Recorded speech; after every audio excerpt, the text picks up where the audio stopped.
And ladies and gentlemen, welcome to another thing of this. Tonight we're talking to Hollis show McCollum. She voiced Chanceworth and Satin and a random witch and that one Victoryville. Shit, oh no, in Victorville. I don't know. She had like 5 lines and was an asshole. But yeah, we're talking about stuff, and we get to do the thing where we pretend like we haven't been talking for 15 minutes before we went live. But one of the things that I thought would be a good roll up on this was something that we were talking about where Hollis, your mom read one of your books and was like, oh my God, I can't believe you would write this kind of thing. It's so dark, whatever. But that directly relates to last night. I was talking to Diane Spencer. And oh, nice. Yeah. Also, everybody go watch that at some point for, I guess, bigger context on this. But we were talking about how we think it's funny that, like, on my end, you know, people will read my books or, you know, watch my Instagrams or whatever and think, okay, so you wake up in the morning, smoke a bunch of cigarettes, get drunk, and then like go for a walk and then make breakfast, and that's your daily routine. And she's like, yeah, and everybody thinks that I'm just doing like cartwheels through cum my entire fucking life because of what I say on stage. And it's like, yeah, high five, buddy. yeah, I mean, yeah, I can see why people might think that, but also, who the fuck is like that in real life? You know, like, yeah, your humor's sexual, but you know, life is sexual. So I mean, her humor is sexual, but it is also like some parts of it is body horror. In ways that it's like I shouldn't laugh at that. I know she wants me to laugh at that. Ah, man, I'm glad there aren't adults in the room. I'm not an adult. Well, it's honestly, a lot of it is just, frankly, very realistic, very true to life, like just like awkward situations where you're just like, oh, this isn't the outfit you enjoy. Well, we're gonna roll with it, and just this is gonna be uncomfortable for a little bit, and also, oh, I think you froze. Back, please be back. Okay, I can hear you back. Okay. All right, there you are. Yes. Awesome. But speaking of like that kind of, I didn't think the situation was going this way. I got a pen pal, and I don't really remember exactly how I got this pen pal. This dude's been in prison since the 80s. And I do love that you have a prison pen pal, though. Well, I think I got a bunch of postcards, and it was like, I got to send these to people. And I was like, yeah, fuck it, why not? I'll send one to some guy in prison. And I didn't like go to like look to see fucking what he did, but I do remember it's like, I'm not giving anybody even my P.O. box. Somebody that's going to get out. So I was like, oh, life in prison. Cool. Got it. And then like later I was like, I should probably Google this guy. What did he do? And then like, he's been in jail since like the early 80s. So like everything's like, there's not a conflicting, or there's like 14 conflicting stories on what the guy did.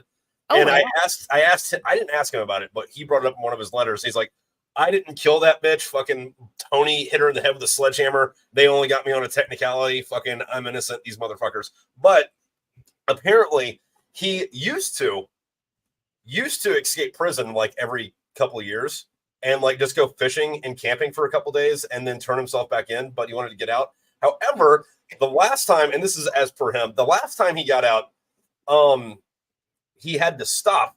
He couldn't escape anymore because since the police were looking for him, Al-Qaeda did 9/11. Like there wasn't enough resources to stop 9/11 from happening. So he thinks 9/11's his fault because he was out of prison and the cops were chasing him. I don't know if that's the case, but I think that's, you know, we're going to let him believe it. Yeah, like completely other side of the country. And I'm like, yeah, sure, buddy. That's all right. Yeah. I'm sure that is the reason. Yeah. And I look forward to his letters because they're always ridiculous like that. But it's like, it sounds amusing though. You never know what's in somebody's head. And damn. Yeah. And you know, it is kind of like cool and retro that you have a pen pal. Well, I mean, the art of letter writing is all but fucking dead.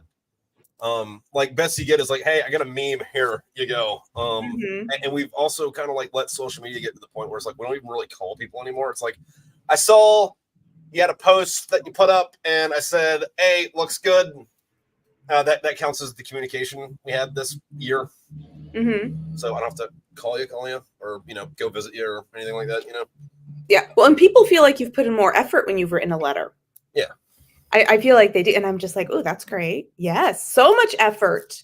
So much. And I actually didn't have to interact with you. I just wrote some shit down on some paper and I did put a stamp on it. I did do that. But, you know, I don't know. It's kind of nice. It's kind of cool. Though I will say with the whole cursive thing and all of that, there is a comedian, and I feel terrible that I don't remember her name because I usually like to give people proper credit, but she's Right. a Southern blonde woman who's in her 50s.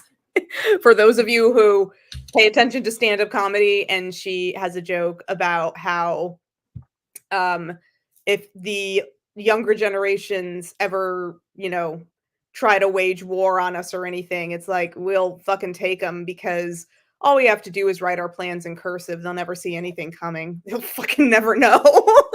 We can mail it in the mail and write it in cursive. They'll never fucking know. They don't even know how to mail a fucking letter. I mean, fucking part of me wants to joke about that, but on the other hand, it's like, no, seriously though, like, when was the last time you actually wrote a letter that it wasn't like, hey, I need to write a letter for the sake of this not dying?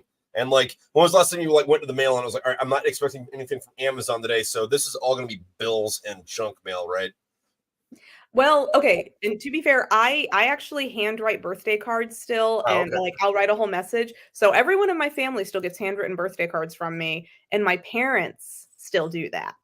So I do get handwritten cards from my mom and dad.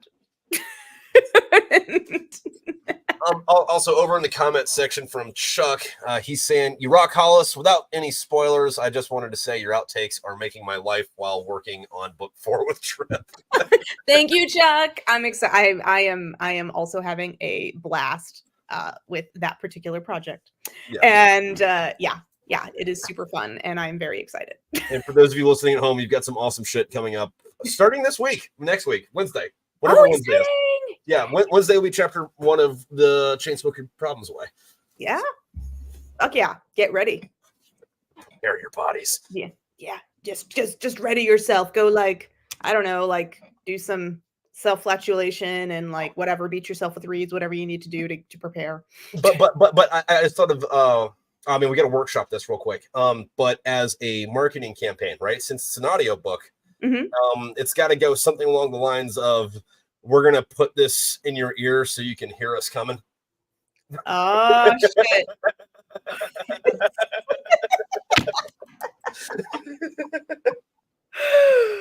Oh, I fucking love it. And I told you I don't do that.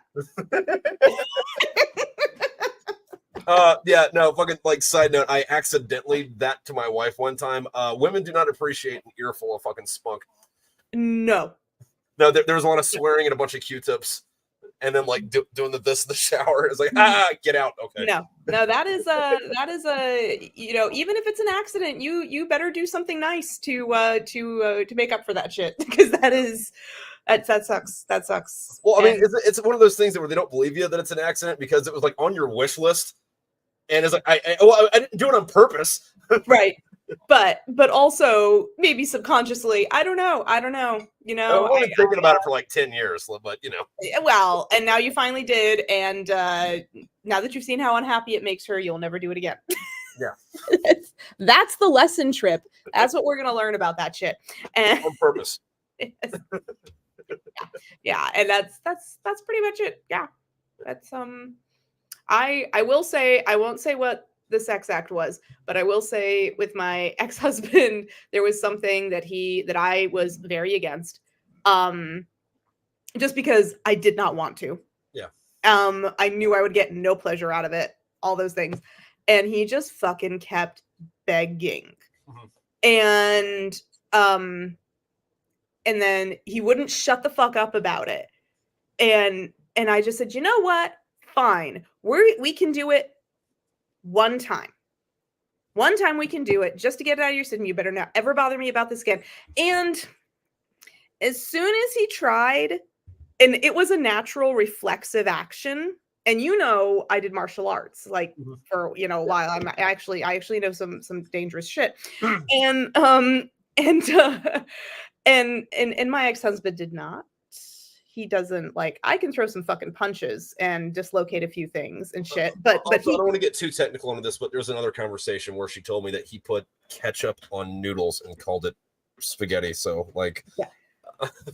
He's a he's a good person, but he is not yeah, anyway, but as soon as he was trying to put it where he wanted to, I felt it, and my honest reaction was I immediately jerked my fist back and I almost punched him in the fucking teeth. And he was like, "Oh shit!" And I was like, "You know what? I can't do this." Yeah, but see, the other thing that was like when you're saying like, I'm not going to name the acts. Like, well, of course it was that you got dressed up like a clown, and he's like punching the fucking like the red horn with his dong, going beep beep beep. And it's like there wasn't even actually any penetration. It was like, No, there wasn't.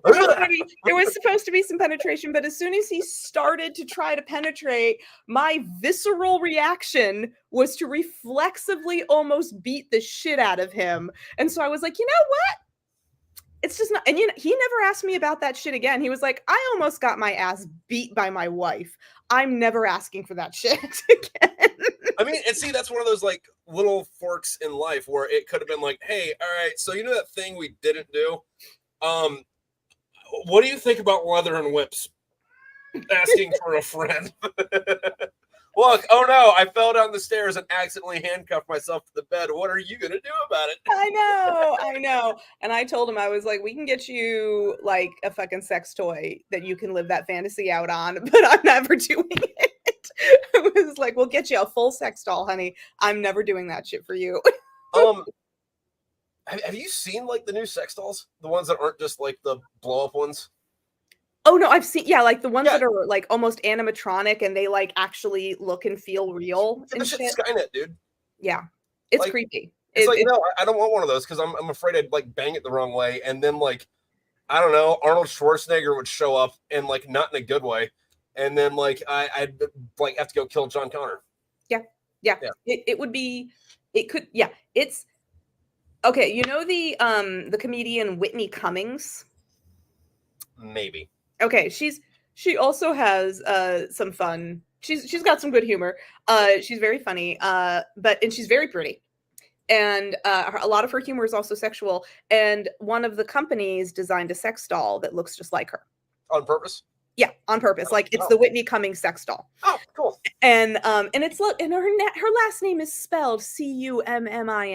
Oh, listen, listen, I hate to be the guy that was like, hey, what was she wearing? But like, hey, what was her name? What was it? But I mean, and that's probably one of the reasons that's kind of her brand. So she leans into it. Like she participated. She obviously let them like take scans of her. Oh my God, my cat's like being a little bitch right now. Oh, I hear him. Yeah. Can you? I'm sorry. Please excuse me. Uno momento, because I'm gonna let this little bitch in the garage so we can shut the fuck up. Yeah, I think the last time we were on here, there was a good like 45-minute long discussion on how cats are assholes. I'm also not a cat guy. I'm a dog person, but Hollis here is a cat person. There's a rare person that is both cat and dog person. Not really me, but I do know some people that are, and I have a buddy who's got 2 cats, and he's very lazy with names, and one of them is the little cat, and the other one's Big Cat, because he was like, I want cats, I'm not naming them. I was entertaining the people I heard. But yeah. Yeah, no, he's in zoomy mode, so we might still hear some meows. My apologies to people. We'll see. Yeah, we'll see. He immediately like puff-tailed and ran upstairs at breakneck speed as soon as I approached. So I just opened the fucking garage door and he can go out there if he wants. I'm just Yeah, anyway, besides like the super awesome like Skynet sex dolls, I really do like just like the regular blow-up ones because I take them to like bachelor parties and like it's like one of the dudes that's like hanging out, except for it's like whatever shape chick. But we had one and we named her Lenore the Blow Up Whore, and I got a whole photo album of this fucking adventure she had. Man. I think we spent $500 at Applebee's in about an hour and a half, like all on liquor, like doing shots off of Lenore's not belly, right, yeah. It wasn't even really a shot. It was blow up boobs, so technically they're fine in public. Yeah, not real boobs. And then I got video of this somewhere or pictures of this somewhere. I need to post them to Instagram. But eventually at the end of the night, you know, it's like 2 or 3 or 4 in the morning, like the ceremony's in like 5 or 6 hours. We're all fucking just shit faced. And something happened to Lenore and she wouldn't hold air anymore. So we had to put her out of her misery. So one of my buddies like choked her out, like, it was all right, we gotta get all the air out like this, and then threw her body in a dumpster and swore never to fucking talk about it again. And that was the sad story of Lenore the blow up whore. Oh my god. Okay, this is kind of reminded me of a very random thing. So my brother, who is extremely funny and creative, and he used to draw comics all the time. And when he was in like middle school, he and his friends found like this torso mannequin, not of a female, of a guy, like the headless, armless, legless, just the torso like in the garbage. Like shirts for like, yeah, just like a mannequin. And they, you know, and they named it Pin, and then he started making these comics about the adventures of Pin, how this like just torso, lifeless torso was this amazing secret agent and shit like that. And in one of the comic books, he got a girlfriend who was a blow-up doll, and it was fucking hilarious. And they just have like, and everyone's like, Pin, oh yeah, you're so talented, and you know, and he's just silent. He never has any lines. It was actually kind of brilliant. I need to ask him to dig those up. But yeah, he had a blow-up doll girlfriend at one point, and they went out on like a fancy dinner that ended up being espionage, and they saved the world or some shit. And then they had like mannequin blow-up doll sex with their non-parts.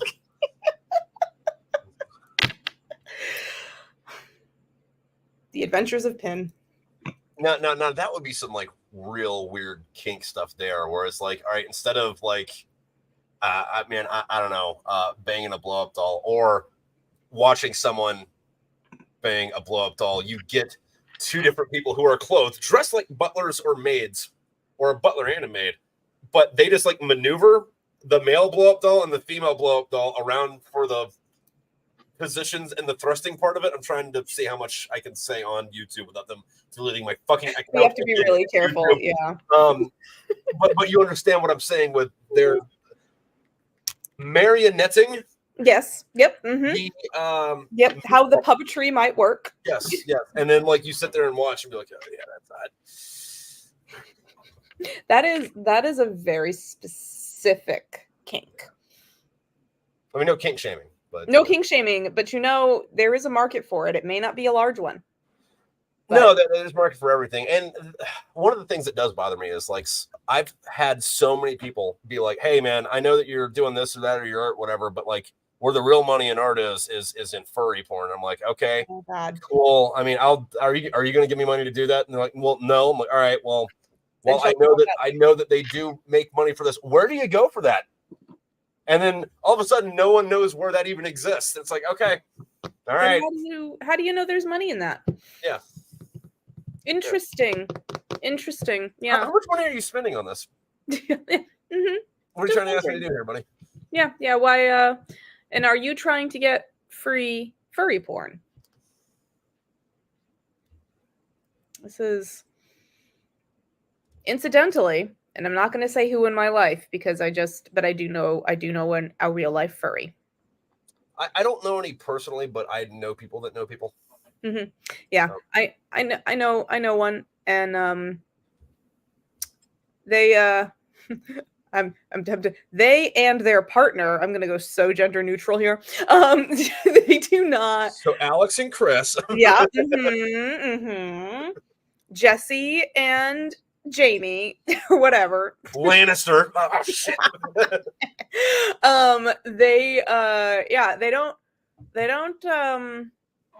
They are like, no, we would never. We don't do that in our costumes. Oh no. And I'm like, really? Because you're both furries and you're a couple, and like no shame in it. If you want to do each other in your costumes, just do each other in your costumes. Also, I'm not trying to be weird about this, but can I look at them? Can I inspect the costumes real quick? No? Oh, no. Why not? Well, and here's the other thing that kind of and it doesn't bother me from any like sexual perspective. It bothers me from a sanitary perspective. Okay. They don't wash them. Like you don't wash it like you don't wash your favorite coffee mug, because if you wash a coffee mug, then it won't be a lucky mug anymore. or you don't watch it like, hey, things happened. We accidentally did butt stuff on Taco Tuesday. You know what beans do. And then we didn't wash them, but like we still role play as cats, so we lick each other's butts, even though we never washed these. Mm-hmm. Well, and even if you don't do any crazy acts in them, still just regular walking around in them, like going to cons and shit like that, and sweating, because I mean, if you're in a fur mascot costume, you're sweating your ass off, even on a winter's day. And they just like apparently spray massive amounts of disinfectant on, like, did the Lysol spray, and they're like, that's clean, and I'm like, no, it's fucking not. Invest in dry like cleaning. Most people do with their cats anyway. It's like, you can give your cat a bath. No, you spray some Lysol on them, they'll be all right. Yeah. They like the taste. It doesn't taste weird at all. No, I do the I don't put them in the shower because I don't want to be murdered, but I have like the spray, and like there's like the waterless bath that you can do where you spray them and then you rub them with a towel. Yeah. Okay, so when you said you didn't put them in the shower because you didn't want to be murdered, my brain immediately went to, okay, so you're in the shower and you hear something, so you open the curtain and your cat's sitting there with a and there's a toaster next to the sink, and you're like, Mittens, how did you get a toaster in here? And then the cat is, and then you're taking a bath with the toaster, and obviously a cat's not going to do that in real life, so the cops are never going to think the cat did it. Of course not. Of course, why would they? That's the whole plan. So. Incidentally, my cats actually do watch me in the shower. Perfect. But it's always like they're protecting me, and it's because water's shooting out of the wall. And when I get out, they're staring at me like, oh my God, it was all over you. Holy fucking shit. Are you okay? Like, they're like, Jesus Christ. I'm like, I need you both to, this happens every night. Yeah. Also, it's weird that like cats are as like finicky with water as they are, considering how much they like fish. It's like, how do you think you get that in the wild, buddy? You actually have to go towards water to get that. You know that? Yeah, you gotta, that's why they're so quick with their paws. Just like slap the water, grab a fish with your claws real quick. Although aren't what we would consider a house cat now, aren't they originally from like Egypt? Yeah, they're desert dwelling. Yeah. Well, I mean, kind of though. I mean, because like you think desert when you think of Egypt, but most of the civilization was in the Delta. So, yeah, it's surrounded by desert, but back then it would have been, I don't want to say swampy, but. Well, that immediate region would have been, that's true. But the cat, as far as I understand it, and I have watched documentaries on this, so excuse me, I put my professor hat on. The breed that like what became the domestic house cat is, it's still a wild cat in the Sahara, and it lives in the dunes part. I mean, they're in Egypt, but it doesn't live by the water. It lives like in the deserty dune areas. Okay, so kind of like lions. Yeah, they just look like orange tabby cats. Honest to God, like I've seen the footage, and they do just look like an orange tabby, just like sitting out on a dune, and you're like, are you okay, buddy? And then it like catches a fucking lizard, and you're like, oh, you're fine. Okay, never mind, we're cool. So, yeah. Who else hunts while they're like, for lack of a better term, sitting around being a lazy bastard on your fat ass, not doing anything all day? Yeah, that's how you hunt, huh? You just wait until it walks by you, and then you were so still it thought you were a lump, and then oh you're deadly. You have murder myths, and you just like murdered it real fast. And that was it. One of the other ones I kind of want to know, and I've never really looked into this, but like, how lions are the quote unquote king of the jungle? Yeah. So, but they live in the Sahara and the desert. They don't live in the fucking jungle at all. How are they the king there? Like, do they have monarchies? Yeah. The tiger is the king of the jungle. Oh, yeah. It's just like, if you're gonna pick a jungle animal. I don't know if you've ever seen it, but there's a video of, it's like 5 or 6 Indian dudes, and they're on top of a lion. Not a lion. They're on top of a elephant. Oh, an elephant. Okay. And they're out hunting for this tiger that had like killed 5 or 6 people. And like, as far as you can see, there's grass that's about this tall, and that's it. And then they're just on top of this, elephant looking for this tiger. And then this thing materializes out of fucking nowhere, rips this dude's arm off, and then like predators back into the grass that's this tall. And this thing's bright orange. It's like, what? That's a monster. People say monsters don't exist. Like, yeah, they do. And we keep them in zoos. And they're and we don't fucking go to those tigers. parts of the world. And tigers are so much bigger than you realize. Like, there's some. I think they're the largest of all the big cats. I think they are. Yeah, I think they're. Yeah, I think they are the biggest, and they are fucking ginormous. And tigers actually like the water, as we have seen in the zoos.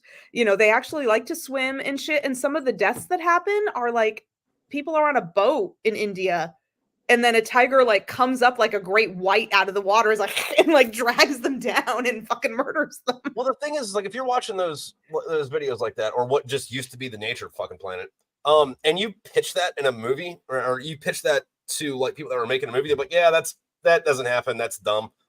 We're gonna go make a movie out of a tornado into sharks because that's more realistic than that dumb shit you just said. It's like, but we had hours of video of them doing this in real life. Yeah, no one wants to see tiger cat, tiger shark cat. Tiger. Well, and there is actually a tiger shark. Oh, yeah. Kit, I need you to shut up now. I can't hear him. That's something. No. Oh, okay. Well, he's right. He's at the window, like right there. Can you shut the fuck up, please? Please shut the fuck up for mommy. Thank you. That's pretty good. That's how we talk sweet in this house. You know, yeah, it's a love language. Yeah, it is. It's just like, shut the fuck up now. Shut the fuck up now. You know, say it. I know. I fed your asses before I did this on purpose. That's the problem. You didn't feed me the right food at the right time on the right side of the house. Mm-hmm. And I think you gave the other cat slightly more food than you gave me, which I kind of did. But she's skinnier than he is.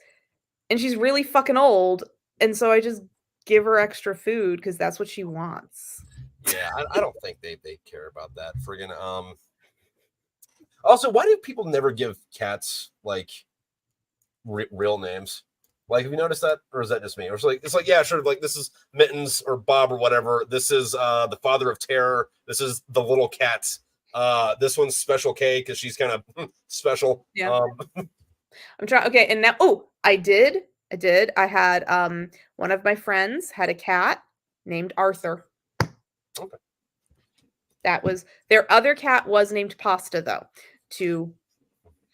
It was a balance.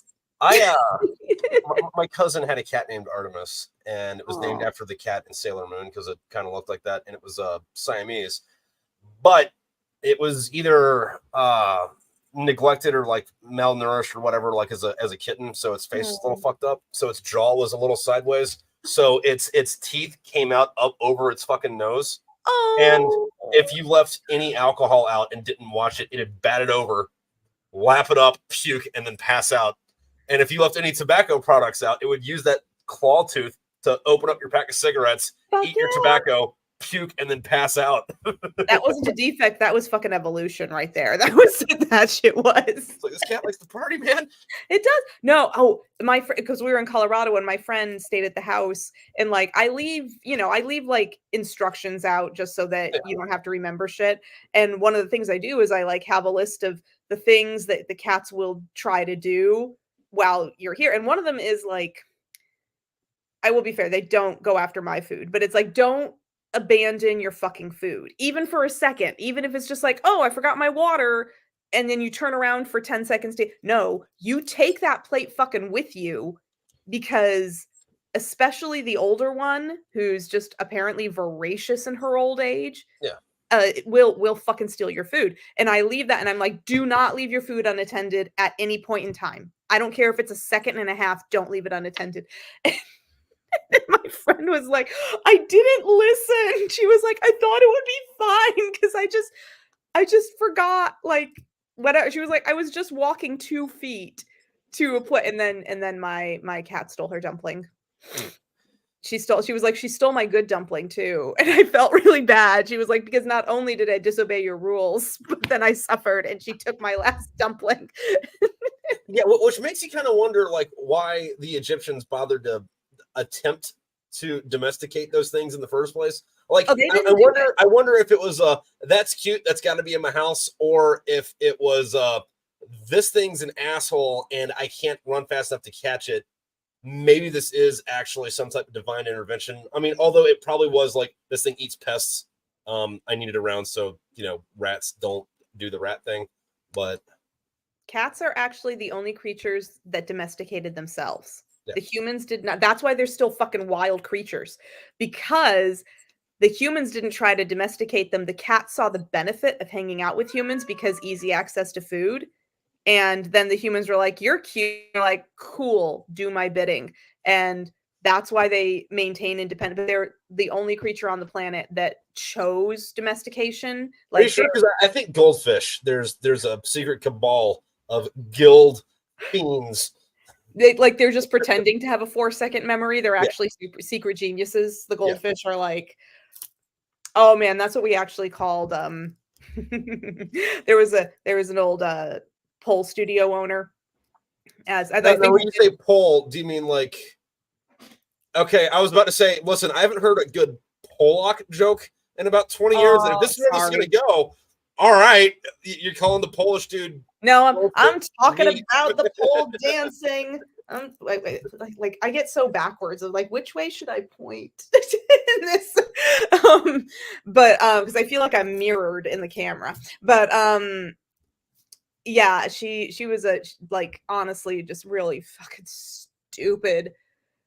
She was hot, former stripper, hot, but like. Wait, no, was she actually hot or was she stripper hot? And stripper hot's like I can turn the lights on. It's like, oh yeah, okay, needed that alcohol. She was actually hot, but also she was aging, and she could have aged gracefully, but she went the route of Botox. Oh, yeah, that's there's nothing wrong with looking like a 60-year-old person. There is something terribly wrong with looking like a 40-year-old space alien. Yeah, and that's how she honestly was a beautiful woman and great shape and all that stuff. But I don't care how pretty you are, if you start fucking with your face, then you're just gonna fuck it up. It's like everybody know it's not attractive, not to me anyway. Sorry. No, I'm waiting for it to come into vogue where we realize that like fucking like youthful beauty isn't the standard anymore, and we need to look more dangerous. So instead of getting Botox, we like get in a car accident and like have like face scars. Hell yeah, build character. Right? Fuck yeah. That's pretty much it. It's that, well, I don't know. And I fucking tell people all the time because I want people to know I am over 40 and I am past the age of giving a shit. I am all out of fucks to give. And I need you to know that about me. Like, even if you think I look young, I don't care. No. I am a middle-aged pain in the ass who doesn't give a fuck. Well, I don't know, man. They say middle-aged like that's your 50s, but most people die in their 60s. So, like, middle-aged is like 28. Technically. Do people still die a lot in their 60s? I thought the age had raised up. Yeah, I think we raised it to like the mid-70s, but like still, like, your middle ages isn't 50 years old because you're probably not going to make it to 100. Nah. No. Nah. Most people, at least, well, they say that people like born in like, I don't know, like the 80s are the first generation that will consistently make it to 100. Just because of, I don't know. I kind of don't want to. I'll be honest with you. like maybe, but like they need to get the fucking economy good again, or else like there ain't gonna be shit to keep us alive that long. Because like the whole like your body is capable of it is one thing. The other, not dying from stress trying to figure out how to pay the bills is a big fucking part of not dying for 100. But yeah, I feel like it's just a turd wrapped in burnt hair at this point. With the, like that's kind of how I feel about the whole situation. Yeah. And I know I don't get political, but I will say everybody do your best. That's what I'm going to say about that shit. It's just like, I don't care who you vote for. I mean, I have my opinions, but like, do your fucking research and vote for who you think is the best. Well, that's not how that works, though. It's look, I am good and smart, so I am only going to vote for the good and smart person, and my person is good and smart. And they're running against someone who is not them. And if they were both good and smart, they both wouldn't be running. Only one of them would. So this other person must be stupid and evil. And the people voting for that other person, they must be stupid and evil too, or else they would vote for the good and smart person. I mean, That's one way of looking at it. Yeah. That could yeah. And we're just going to let it be up to interpretation of the audience who the good and smart people are or aren't. Yeah. Because I don't like to. Yeah. I'm not trying to get too political on this, but there's a part in the Paragon of Man, Smokepit Fairytales Part 3 that the audiobook is all out now, where fucking somebody tells Hank, yeah, no, there's no more government anymore, and he's like, cool. Yep. Just so like yes, fucking chaos. I am voting for the giant shit. meteor. I am voting fuck it, Nugas. Why are we so upset about the North Koreans? What are they going to do? Kill us all? Oh no, not that. Yep. It's like, is that even a threat at this point? Even in the real world, are we even really threatened? We're like, good, fucking, we want to end it. We're done. Like, I don't even know. Yeah. I'm just like, I don't have a death wish, but also whatever to a certain degree. Just whatever fucking happens. I cannot with the world. That's why we write sci-fi and fantasy. Like, here, let me try to fix some shit. I can't fix that shit, so let me fix the pretend shit, and I'm gonna have an accomplishment under my belt. I mean, someone's gotta fucking do it. I know, yeah. And since we have some really good ideas in our pretend shit, maybe some people should read it and implement them. Yeah, like, I mean, there's when's the third one come up? You just got done with the third one, right? Yeah, no, yeah. I just got done with the first draft of the third one. Hand jamming it. Yeah, these are the new covers. I do like that cover, but like this is the first one, so like I'm. Yeah, that's the original. That's the OG. Yeah. You got the OG cover. That is out of print, man. Yeah. And which, by the way, for people at home who haven't read To Save a World of the Queen Witch, or she got done hand jamming the third one recently. This is a unhinged D&D campaign, more or less. Yeah. And it's worth a read. Because I love that shit. But yeah. But the dudes are dudes. They're like, actual real guys and not. I mean, they are not real men in real life, but they behave normally. Yeah, they're not sulking, sparkly vampire types. God, no. No. There is a cartoon. There's a graphic novel, and it's Blade. And he has this reoccurring nightmare that he's in Twilight and he's chasing them down. And either right before the sword hits like Edward's neck or like right before his hand gets there, he wakes up. So he has this dream that he's hunting down the Twilight vampires and can't kill them. That sounds amazing. Oh, that sounds really good. Speaking of great graphic novels, and I know I've mentioned this to you in the past, but Blade of the Immortal. Have you ever gotten around to reading that one? I think I mentioned it. Oh, wait, hold on.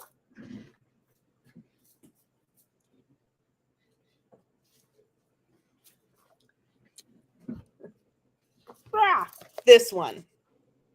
It's the art's fucking amazing. It's yeah, it's really good. It's this is the first one in it, and it's whoop, there it is. Blade of the Immortal. It's really fucking good. And he's an immortal, and like he has these worms that keep him alive. Like every time he loses an arm or something, these like worms come out and just like rebuild him. So Nasty Highlander. Got it. Nasty. And it takes place in Edo period Japan. Okay, so not the normal fucking Meiji fucking restoration that everybody just throws shit into. Which, that always blows my mind, because the Meiji Restoration happened at the same time the Wild West did happen at the same time the Victorian era was. It's like, yeah, most of that shit we make fun of, or like put most of our not present day stuff, we're still in the same like decade. Yeah, I'm honestly trying to find a particularly graphic picture. Oh no. No. Well, they do a really good job with like, I mean, the artwork's beautiful, but like his ideas and some of the graphic shit is just fucking amazing. And like, I mean, there's some really, oh, okay, well, that's not graphic. But that's just that's really good. Yeah. Pen work. Yeah. Yeah, he does. Yeah. Well, and actually, like, so her like her husband's head gets sliced in half, and then the blood spatters on her face. Yeah, it's a little anyway, but you would enjoy this. It's excellent. I love this manga series, and it's beautifully drawn, which you will also enjoy, and the characters are well written, and blah blah blah blah blah. Yeah. But yeah, his name is Manji, the guy, and he is just trying to fucking die. Like he's like begging people to cut his head off. He's just because that's the only way. There's one I've been reading again recently. I was reading it as it came out. It originally came out in like segments of Heavy Metal magazine, and then it ended up being its own thing. But it's called Requiem Cavalier Vampire, right? Okay. And it was originally made by this French dude. The fucking art in it's fantastic, but the plot is there's a dude in the German army in World War II fighting the Russians, and he gets killed and goes to hell. So him, a couple other Nazis, and then the KGB chick he was sleeping with and her friends have to settle their commie Nazi differences and kill Dracula so that they can get rid of the devil and make hell less hell. Sounds good. Yeah, I like that. I love a good concept. They're with Falstaff Press. John Hartness, who heads it up, and but there's a book that's like in an urban fantasy. Okay. And it's about an urban meth addicted wizard who has a possum as a familiar. Someone told me about this recently. I don't know if it was you or not. It might have been me. But because that concept was like, hold on, what? Yeah. And I'm just like, and it takes place in like deep South Alabama, and I'm like, this meth addict, which there's a lot of meth in deep South Alabama. That's what I've learned about Alabama recently. I mean, it's all over the place. Like my wife's a drug and alcohol counselor, and it's like, oh yeah, so like we're in the middle of Appalachia. There, oh wait, no, there's actually a fentanyl thing going on. By the way, complete side fucking tangent. Kurt Cobain would have fucking loved fentanyl. Oh man, yeah, he would have loved that shit. That wasn't around for him, was it? No, damn. Well, you know what? I'm sure he's looking up or down or wherever he is across. Maybe. I mean, it depends on where you're at, because there's always the possibility that there's just infinite, slightly different. Universes, and the only difference between this one and that one is somebody we don't know has more hazel eyes instead of green eyes, and that's the only fucking difference between them. So there's that all the way to everything's changed. So where there's one where Kurt Cobain is the president right now. Yeah, hell yeah. Or if you want to go the Hindu route, maybe he got reincarnated and he's enjoying fentanyl right now, just in another body. You know what? Never thought of it like that. Totally possible. Maybe he is. You never know. We can dream for. And you know what? We might just have to write a book about that, because you know what? Yeah. Just write some fucking book. And okay, and you do the same process I do, right? Where you handwrite that shit first. Oh yeah. And then you get around to typing it. And I don't know if you have the same issue. I might, like, it's called the rhomboid, I think, and I might be mispronounced, the muscle behind your shoulder blade. But I am right-handed, and the muscle behind it fucking hurts all the goddamn time. And at first I thought it might be related to my dancing, but it's not, because I was stuck in a boot for 3 weeks, and I got more writing done, but I couldn't dance and shit. And I was like, okay, no, this is the writing. And maybe it's because I handwrite all of my first drafts. But I wondered if you had something similar. No, but I'm also very like ADHD with it too, where it's like I'm going to sit down, I'm going to write like 3 or 4 pages, and then I'm going to go mow the lawn or like make dinner or something, and then I'm going to do 5 more pages. And like before that, like fucking before I quit smoking, it was like I'm going to write like half page. I'm going to smoke a cigarette, watch a YouTube video. I'm going to write half page. I'm going to go fucking drink some beer. And I didn't know you quit smoking. I didn't. I'm just not doing it right now, and I haven't been, because I ain't quit shit. You're not a fucking quitter. Yeah. Maybe you defeated smoking. No. In reality, it's like fucking like the brand I smoked used to be $4 and it's like 18 now. It's like, yeah, Oh, man, that's I'm just sorry. a protest right there. That's a protest. Yeah. Like, Yeah. sorry, man. Like, I know that's not even fucking like I know how cigarettes are made. Mhm. These should be a quarter a fucking pack. All this is fucking sin tax. Fuck the state. Yeah. I'm not paying $18 for a fucking pack of cigarettes. No, you shouldn't have to pay that. Well, and honestly, we shouldn't have to pay that much money for fucking anything because we all know it like takes 10 cents to make and it's $35 for us to buy it in the store. And it's like, fuck you, the world of retail and everything else. It's, yeah. Of course, I worked retail, so I often have that thought. Yeah. Not a big fan. But, you know, that's, those who don't know. And Jan saying, ain't no quarter. Yes, Jan. Yes. It's yeah. No, but like I didn't have that. I do, however, have a thing for when I go to type them up because I will sit there and but that's more back here, and I think that's how I'm holding my hand.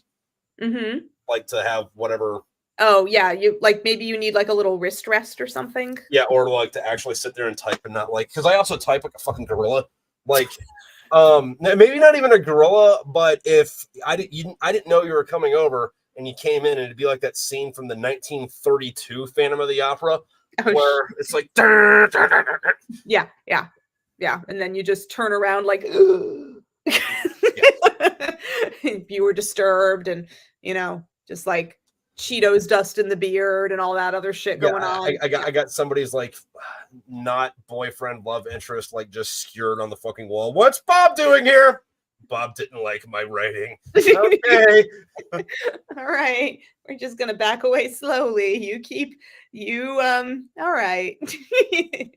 Oh, damn. Yeah, no, I don't know. I do that. Well, and I always do the same thing where I always handwrite it because I just cannot with the computer creatively. And then when I start typing it, that's my editing. That's my first real round of editing. Right. Yeah, because the computer is the not so creative space in my world. Yeah, and the other thing that was like when you're actually like writing it out, like yeah, sure, like it gets your juices flowing for that, but it takes forever to write stuff down. So by the time you get around to actually typing it up, you kind of forgotten a little bit about what you wrote. So you're looking at it with a fresh set of eyes for the first time in more than one way. Like you're reading the whole story again, and it's in some form. It's a nasty loose turd that you have to polish, but it's still in some form instead of just being clouds in your fucking head. Yeah. Well, and you catch shit that like for me, I catch the holes in the stories that I caught something in chapter 1 already. Like I was typing it up and I was like, oh shit, I totally forgot to mention that like this character wrote these chronicles that did this thing and it's now popular across the world. And that plays into the story of Terror in the World coming in October, by the way. I forgot to say that when you were kind enough to mention my books before. I'm not telling you when in October. We're going to figure that shit out later. But October is the deadline for me. One of my problems though is I'll do shit where it's like, all right, I'm writing say chapter 3 down, and then I'm like, oh man, you know, it'd be really cool if this happened next. I'm gonna have event X happen because that'd be awesome. So I just like make up event X, and then I go to write the next chapter. It's like, oh, I wrote event X completely fucking different, and it works the way I wrote it the first time. I just spent 4 hours self-editing shit that I'm just gonna fucking delete. Oh, fuck yeah. Well, and I'm a big fan of, I know I have Post-it notes in this bitch, of like just sticking Post-it note, like, yeah, like I'm just like, oh shit, I forgot something. Oh, spoilers! It's in cursive. You bitches can't read this. Unless you're Gen X like me, or possible millennial, elder millennial. I don't know. It's blurry. I think the line is somewhere between 80 and 84. Something, yeah. And that's the thing is like people born between like I think 78 or 79 and 83 or 84. It's like, which I'm 82, but like we're not either one. We're like this little bridge gap. Yeah. and we don't. I personally relate more to Gen X just because that was my experience. Because my parents don't like technology, and they still don't. So like, I'm the youngest. Like so. So like half your personality growing up was like what your other siblings were already doing anyway. Yeah, that was just what we were doing. And like we did not have a DVD player. My parents did not get a DVD player until like after the year 2000. It was they are not particularly like they're just ridiculously cheap. Like money was not an issue, but the cheapness is and it's like I still do have a gripe with DVD players because like mine's about to shit the bed. So I've been keeping an eye out for DVD players, which are $70 fucking. It's like, motherfucker, this is a $20 machine. Yeah. Why are you? Nobody uses DVDs anymore. They fucking stream everything. Yeah. Yeah. But I do have like DVDs are kind of going out now, and it's just like, why is it $70 for a DVD? Now it's a whole rack of fucking DVDs and Blu-rays because like they won't always be on streaming services. Like they could lose the fucking licensing, and a certain company won't fucking print it anymore, and then like, hey, fuck it, it's not making money. But I love that fucking movie, but can't put it on Netflix anymore, or somebody will get canceled and they'll like delete their entire fucking thing. Like, you remember Dogma? Yeah. Right. Okay. Oh yeah. I own Dogma on DVD. Yeah, well, you keep that because it's gonna be worth money one day because they don't make that DVD anymore. The only place to watch that is on a DVD that you already have, or pirate it off the internet or watch it on YouTube, because the way that went down was due to however they financed it. Harvey Weinstein owned that movie. Oh shit. Yeah, right. Like he owned the movie. That's such a good fucking movie too. Yeah, like, and instead of the company owning it, he owned it. For some contracting shit. So when he went down and they fucking tore his company apart and gave it to whoever, they didn't give that movie to somebody else to like relicense because he owned it personally instead of the Weinstein company owning it. So they haven't printed that fucking DVD in the better part of a decade. Damn. So I wasn't kidding. Keep that DVD. It's gonna be worth something someday. Like put me in your will if you die before I do. Oh, I've got a will. Don't you worry. I've got a will.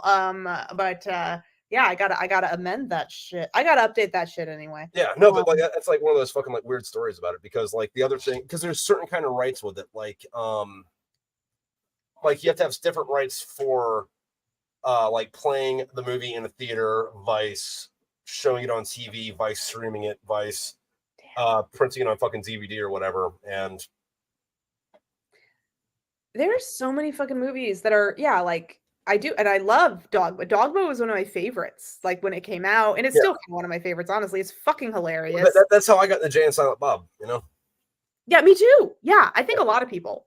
That's how they first met them. Because I saw that and then went back and saw Clerks and Mallrats and Chasing Amy, I think was the other one at that point. Yes, because at that point there was only 4 or 5 of them. Yeah, and then they made that Jay and Silent Bob Strike Back, and all that, which was funny, but not as good as the other previous films, in my personal opinion. Right. I feel like they were more awesome side character energy and not so much main character energy. Yeah. But I still watched it and laughed. I'm not gonna lie.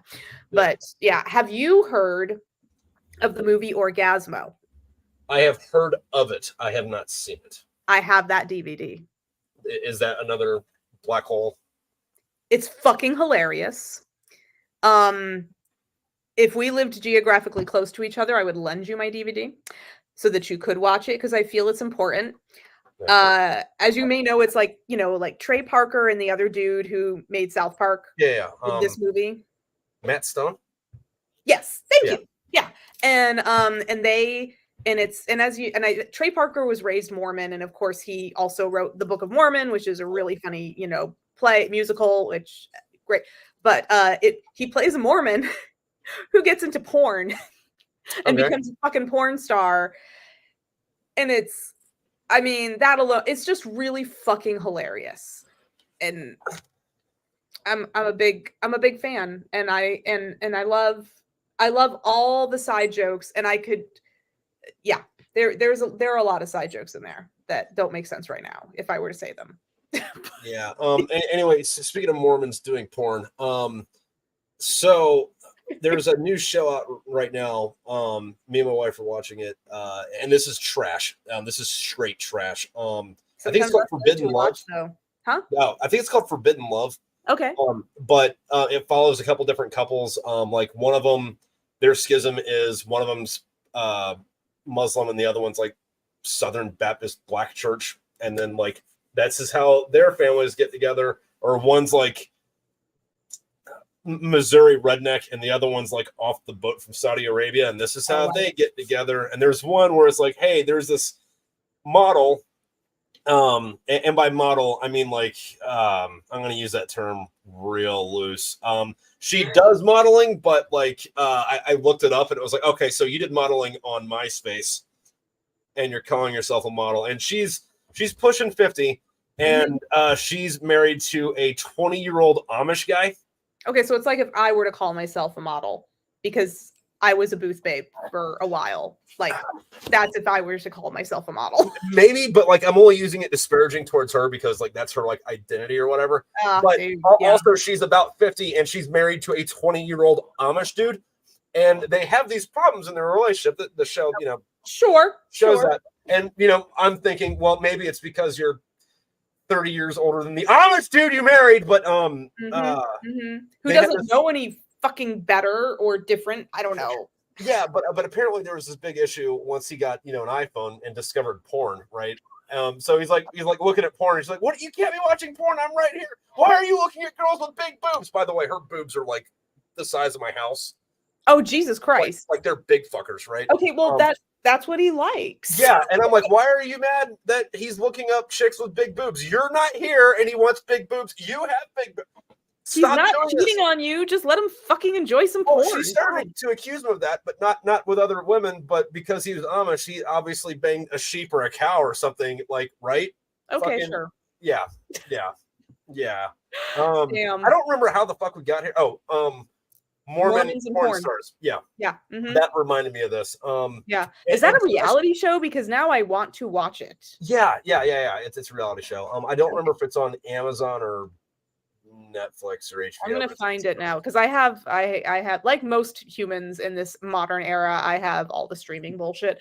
So now I have to watch this because I love me some trash, and that sounds like some delicious trash right there. Dude, it was crispy. Like, man, if it was fucking if it was food, it would be Taco Bell fourth meal, like while you're like in your, I don't want to say that phase of your life, but it's like, hey man, I know that I have to be at work at 3 hours on Tuesday, and I probably should have stopped drinking 4 hours ago and went to bed, but I'm here at Taco Bell right now, and look, this Crunchwrap Supreme makes me feel like I just met God. I was about to say that cheesy gordita Crunchwrap's not going to eat itself. God, that is good. I get that, except for I make them put chicken in it instead of beef, and then I do because I don't know if I stopped. I don't eat meat anymore because it was causing so much fucking inflammation in my gut, and I used to have so many health problems. Like, I'm not against eating meat. I just am like, for me, I said it like I finally discovered, I was like, oh, it's actually making me sick all the time because I have a lot of health issues.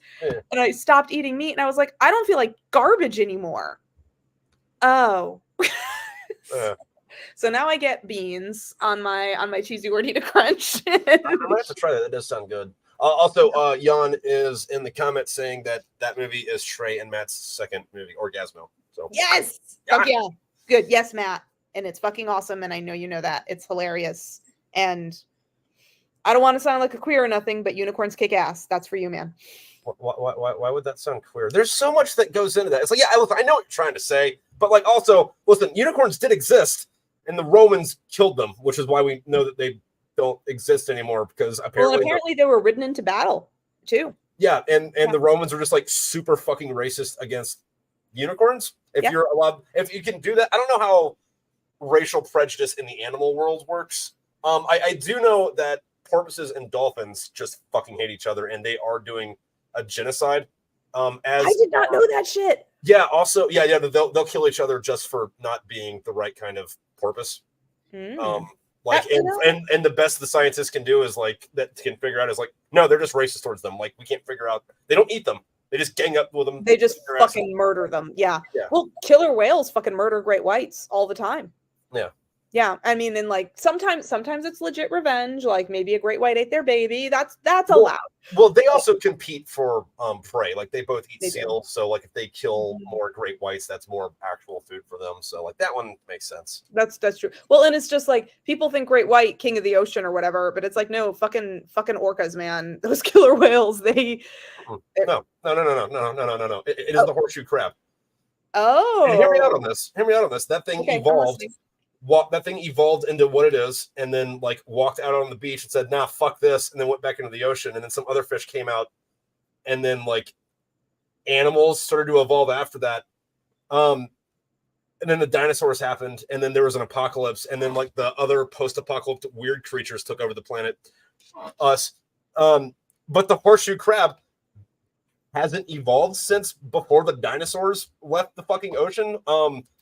No, either they said, "Nah, we're good," or God said, "No, that's good," and then had to keep tweaking shit. It was like, I'm gonna make this little mouse. I don't like this mouse. I'm gonna turn it into a possum. Don't like that either. I'm gonna turn that possum into a monkey. I'm gonna turn that up. Don't like that. I'm gonna turn that monkey into an ape. Don't like that. I'm gonna turn this into people. I'm gonna give them free will and thought and God. Now they're just hit y'all with a meteor because and they're the fucking horseshoe crab hasn't changed, and I felt the need to change it. That's, you know what? That is that, and you know what? It is well armored. Nothing. I don't know if it has any natural predators. Now that you mentioned that, like, I don't know if it does, and it's so well armored. Yeah. Okay. All right. And things keep evolving into crabs that weren't crabs before. Like there's a whole thing of it's got a name. I forget what it's called, but in the animal world, it's things evolve into being more crab-like, and then in the plant world, things evolve into being more tree-like because like trees aren't a genus or a species or whatever. Like treeing is just something plants do to get closer to the sun. Yeah. I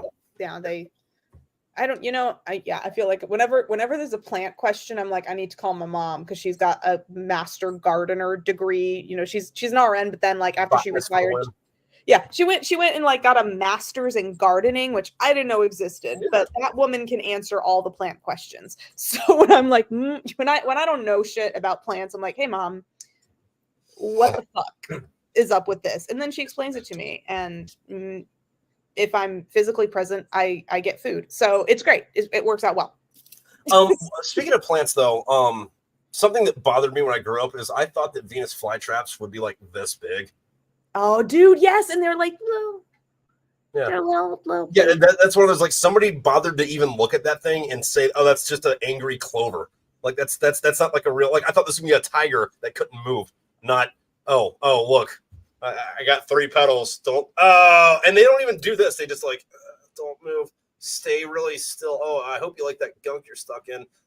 I'm gonna really. They can move. Well, no, they speed up the camera, don't they? With the nature specials and shit. Yeah, they speed up the camera. Because I remember we had a Venus flytrap when I was a kid. Like when you're a kid and like mom and dad. We were like, we want one. They look so cool. And they were like, all right. And they bought us one. And I remember being very deflated when the plant appeared. And obviously we kept it outside because it eats insects. And I remember like, I was never brave enough to stick my finger in it, but I used to like put stuff. I used to like take a, like a stick. I think I actually used to put like little bits of meat or something. Yeah, just give it something. Yeah. Yeah, so that it would close, and it would take fucking forever. And I'd be like, God, like 7-year-olds just bored to tears. Like, this was supposed to be the coolest plant ever. Yeah. It's like they lied to me about that. They lied to me about quicksand. They ended up lying to me about the fucking Russians too. Like, goddamn, like communism wasn't even a real fucking thing. Like, nope. Like again, Venus flytrap. Yeah, got it. Quicksand. That should be all over the place. There should be like ropes over it. You can like jump. Yeah, no. The cartoons made us believe that quicksand was a very legitimate problem in this world that we would have to watch out for on like I-85 or some shit. Yeah, and then fucking the Princess Bride didn't fucking make it any better. No. And then to be fair, there is real quicksand that will actually kill you, but like it kills like 5 people a decade. Yeah, I was about to say not even in like 2 years. It's like, Yeah. and it's rare. It's also extremely rare. It's very difficult to find. Like, more people die in like the La Brea tar pits by accidentally falling in than legitimately get killed by quicksand. There's one of the things that with quicksand, that if you have the right kind of earthquake, I forget which one it is, but it will, I think it's called liquefaction, and it liquefies certain pockets, and then that stuff will eat your car in like a second. But you have to live on a fault line during like one of the during an earthquake that gets written about in history books. Yeah. And I'm sure that conditions have to be precisely right to have even that occur. I another one though, so I took a class on like natural disasters, like the history of real fucking interesting class. Honestly, I'm like, I kind of want to take that class. That sounds really good. But there was some shit in there that was like, oh fucking Christ, I'm glad that didn't happen to me. Like the San Francisco earthquake. Oh goddamn. Yeah, that shit was ridiculous. There was this bridge, and like northbound and southbound were on top of each other instead of side by side. And the bridge collapsed, and it was only like 3 feet tall or whatever. And these firefighters go in there to like get people out, and they're getting as many people out as they can. And they come to like this minivan, and up front, both of the parents are dead, and there's like 3 kids in the back, and they are trying to like get to them. But because the bridge behind them is on fire, and they've only got so much time to get the kids out, and they can't get them to the sides, and they can't get mom and dad out. They had to like chainsaw apart mom and dad to get to the fucking kids of the children. Yeah, this firefighter's telling the story. I'm like, oh shit. Yeah, no, I had a really good childhood if you think of it like that. God damn. Yeah, there's some shit that happens, and it's like people don't know. I don't know. Yeah, people. I mean, well, I studied history, and I mostly know the ancient stuff. I don't know as much about the modern shit, but holy shit, some of the things that people like, I think that's why I'm chill about a lot of politics, because I just think back to some really awful fucking rulers. I'm like, so are we flaying them, or are we doing the genocide of? Oh, we're just being mad on Twitter. All right. Yeah. Okay. Right. Yeah, I'm fine. I'm just like, and everybody's like, this is chaos, and I'm like, I mean, it is a form of chaos. I'll grant you that, but it's not. And like, also, not to be a dick about this, but like, whatever the fuck you're complaining about fucking in politics, this is the first time it ever happened, and totally didn't happen 4 years ago, or 4 years before that, or 4 years before. This happens every 4 years. It happens every 4 years. Stop pretending that this is the first time that insert issue X is going to kill us if we don't do it the right way. Yeah, the SSDD, same shit, different day. That's kind of how I feel about things. And that's also another reason I don't talk about politics, because I'm like, you just don't, like, most people who are passionate about that shit don't want to hear my opinion, because I'm very like, yeah, but in 1286, like, just like, I'm just like, so this is fine. This is fine. The world will continue to spin. It might be shitty for a while, but I think we're gonna make it. Yeah, and I'm just imagining you in an office space type situation where it's like, well, friggin', this political party, they want you to wear all this flair. Hollis driving around. The Nazis had flair. What the fuck are you talking about? Just saying. Nazis fucking love flair. Yeah, that is actually very legitimately something I would say. Yeah. You get me. Yeah. Mm-hmm. Well, I've also had that on my head a lot recently, though, because I've been watching a lot of the old cartoons. Oh, yeah. There's one that's been stuck in my head. It's called The Furious Face, and it's Daffy. It's Donald Duck, and he's having a nightmare that he's got a job at a Nazi ammunitions factory, and everything in his whole life is terrible. Like, instead of eating, he's got this thing that's kind of like perfume that's like bacon and egg flavored. And then he's got a coffee bean that he dips in his water. And there's a dude going everywhere poking him in the ass with a bayonet. And the whole time he's just having this shit life. There's a bunch of Nazis fucking just going around in a band singing about how awesome Nazi Germany is. He's like, I hate this. Except for, it's in the voice the whole time. It's like, but I don't know. Yeah, well, and see, and they can't make those cartoons anymore. No. There's so many things that, and maybe you and I have had this conversation before, but like I listen to especially 90s grunge and alternative, and just the lyrics in a lot of these fucking songs. I'm like, God damn, this would get banned on the radio if they tried to release it today. Well, And the thing is, though, is like, hey, we're gonna make a political cartoon that shits on, I don't know, the Russians. Okay, well, that offends the Russians, and then we can't air that in China, so that we're not going to be able to make enough money to recoup the cost for this, so we're not going to make the cartoon in the first place. And it's like, dude, the point was to say fuck you to those guys. I don't care who's getting the money off of it. Yeah, well, see, and it's all just capitalism, which, you know, no matter how you feel about it, it is capitalism is the one that's spinning this, because if people are offended, then people don't buy. Yeah. And that's really it. Whereas before it's like, we have a point to make, and if somebody gets offended, they can say that they're offended, and fuck them. They're not our audience. That and don't fucking buy it. Yeah. And that's it. And that's what, honestly, I you know, it wasn't an interview. I had a friend ask me, they you know, because Spare the Swallow, that shit gets a little rough. I actually, when I give trigger warnings, because it's like fucking genocide and rape and murder, and it's awful, and suicide, also suicide, and like all that shit in there. And so if I will tell people, especially if they look like they might be a little special, you know, emotionally, I'm like, you know, just FYI, you might want, this one has some rough shit that happens, but it's not, it's not full of fucking genocide. And so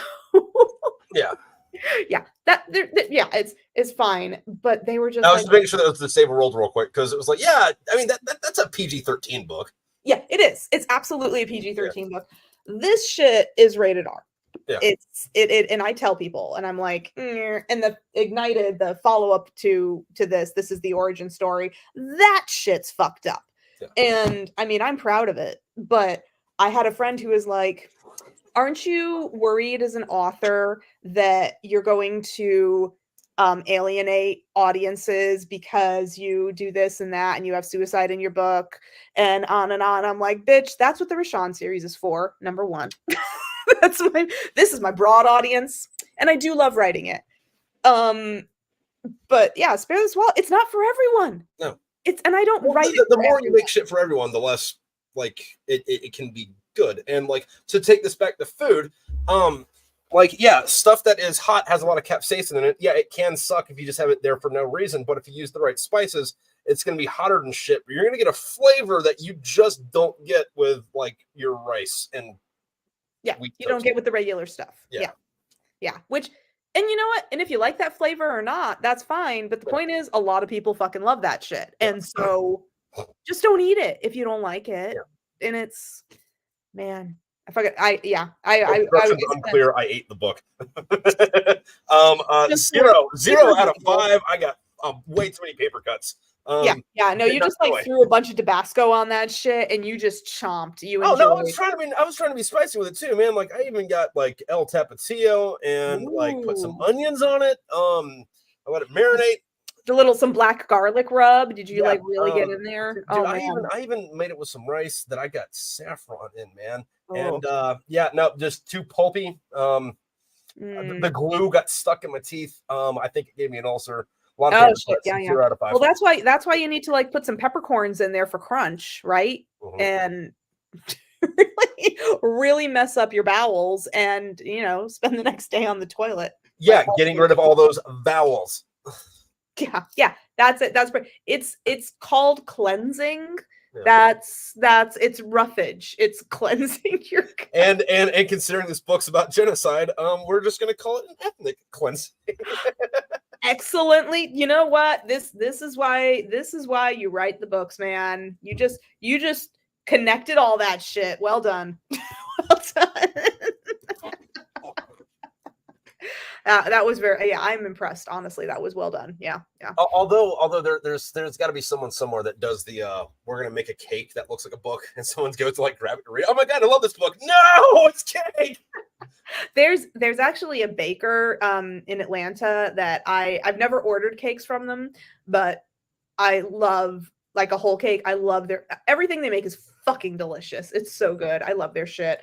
And they the Taste Cakes, if you're in Atlanta, fucking amazing.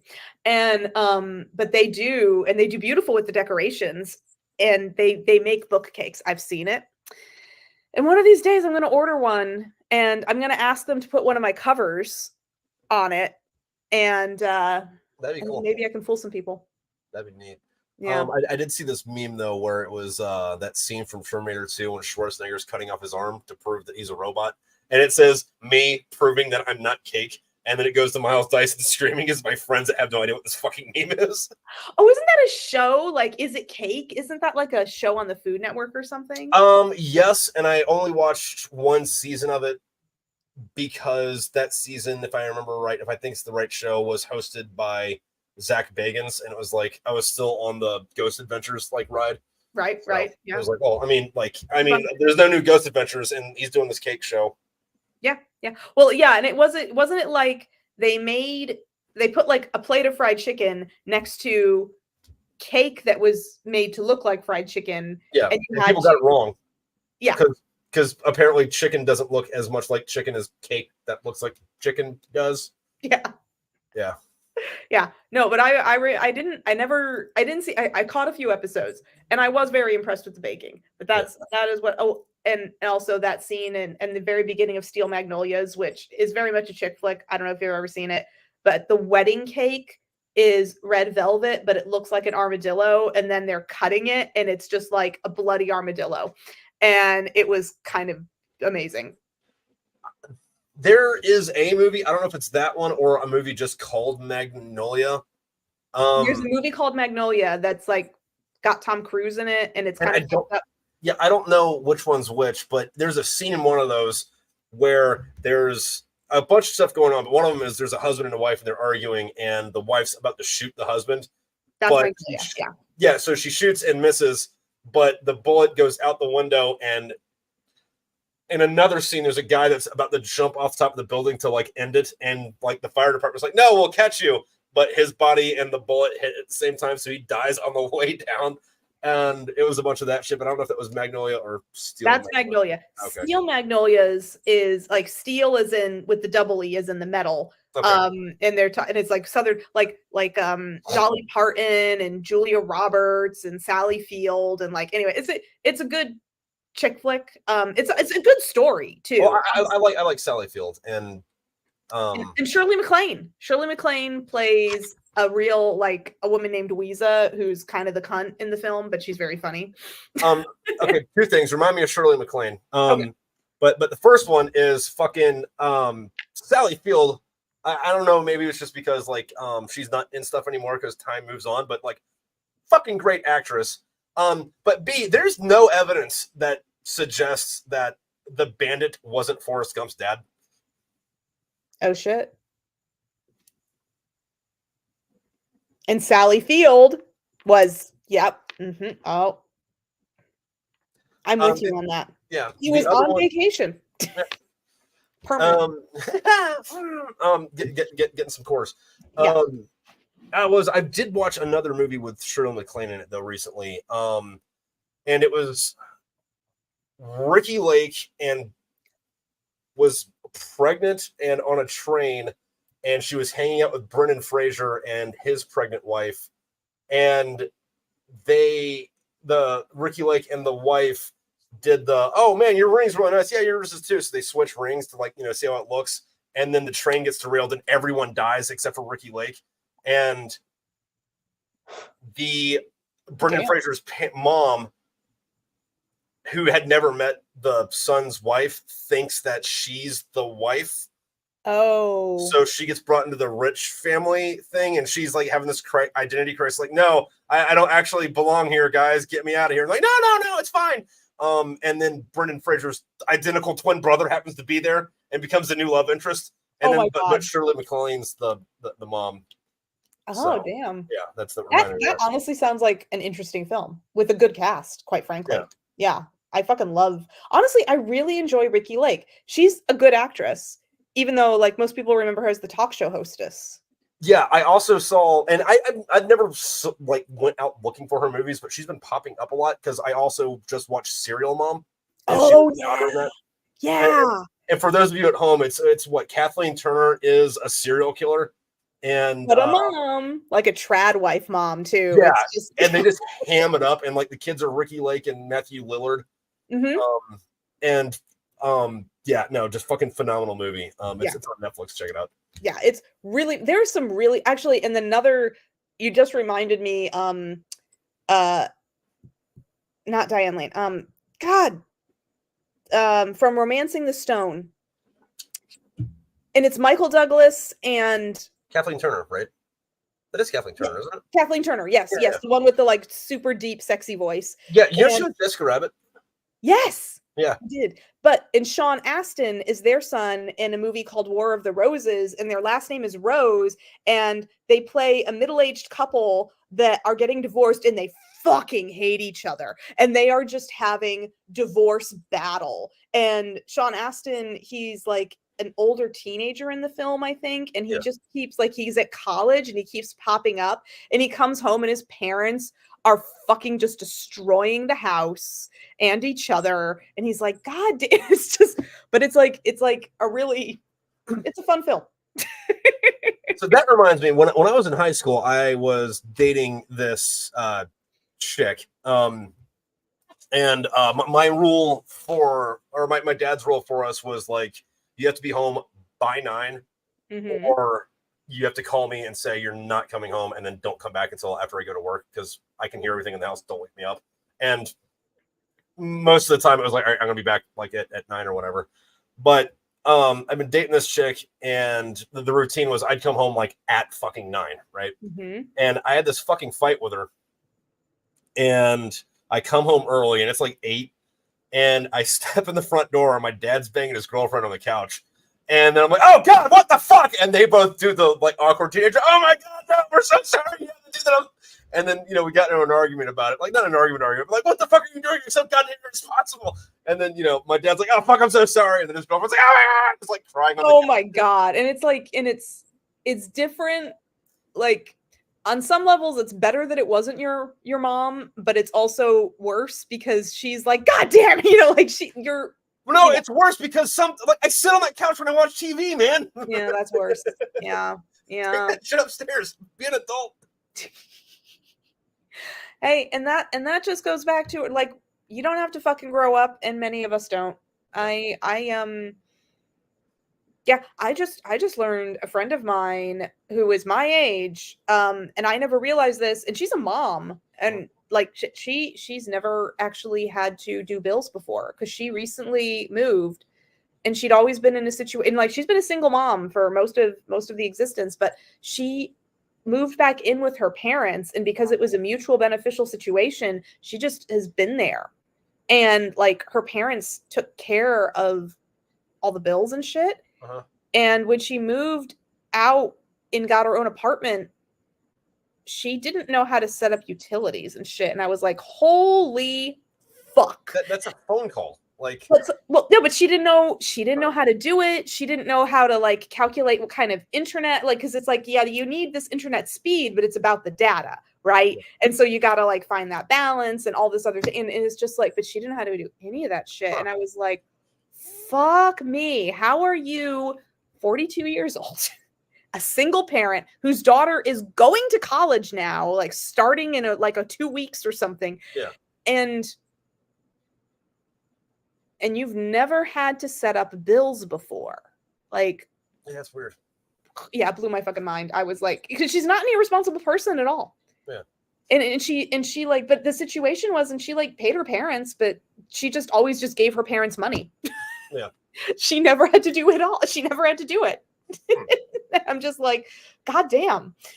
I mean, to be absolutely fair though, like just managing like how bills work is such a fucking pain in the ass. It would be nice to do a complete hard reset. Like, hey, listen, I'm gonna get a new phone. I'm gonna move, like, just completely start over with. I know where all this is going. Fucking, I don't need to get a separate app that tells me that like I've had fucking not Netflix for fucking 3 years, haven't turned it on once, forgot I've been giving you guys $40 a fucking month. Right. Yeah. Yeah. But Yeah, like I honestly have just been thinking that I need to do like a little double check on subscriptions and things. I'm like, I think I'm using everything that I feel like there's some shit out there that I'm paying for that I never fucking use, and I need to go in and cancel it because I just forget that shit. But yeah, and with the bills, I was one of those people who fought the internet stuff for the longest time, who would still like pay via mail with a check because I was like, this is how I keep track of shit. I can't. And you slowly go into, all right, I'll pay you online, and then you get into the auto pay thing, and then once you've been doing auto pay for like 3 years, you're like, wait a minute, this isn't what I signed up for. You guys slowly been hiking this up and not fucking telling me. See, yeah, and that's what I'm afraid of. That's the thing with the auto pay, and also like I have it so that I get a text message on my phone because I've caught in the past. I have caught like fucking outdoor gas leaks, not indoor. I would have noticed that shit, but like gas leaks that were in like leaking out side into my backyard that like I never went into, so I never smelled it, and it was like suddenly my gas bill was $300, and I was like, what the fuck? And good thing no one lit a match in my backyard. And you know, and I caught it in like running toilets and things and like whatever. You catch shit when you look at your bills. And so but I still get a text message on my phone with all my shit that tells me how much, and I'm like, all right, I need to make sure this is cool. I need to make sure I'm not overpaying. I am a cheap ass. I don't care. Yeah.